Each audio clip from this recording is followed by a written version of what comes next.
E aí galera, agora fazendo uma análise da prova do Enem pra vocês. Arthur. Essa é porcaria da prova do Enem que eu fiz, cara. Desliga essa desgraça. Não tem como, Tem cara. 70 minutos. Olha o tamanho dessa questão, cara. Você lia aqui, chegava aqui naquela pergunta, não tinha como responder mais. Eu tinha esquecido. Aí chutava o quê? Chutava alguma merda. Aí você vai fazendo. Chega na metade da prova, você vê um índio pelado, você pensa o quê?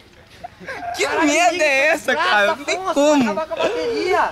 Foi minha porcaria da prova de matemática. Ó, bicho, vai acabar com a cadeira dela. Olha as contas do capeta que eles mandavam você fazer. Não tinha como. Tá bom, Cadê? Olha o espaço do rascunho. Quem vai usar isso tudo pra rascunho? Caralho, para de gritar. Eu nem fiz nem conta. Eu nem usei essa gosta, cara. Pra que gastar folha nisso, cara? É uma merda.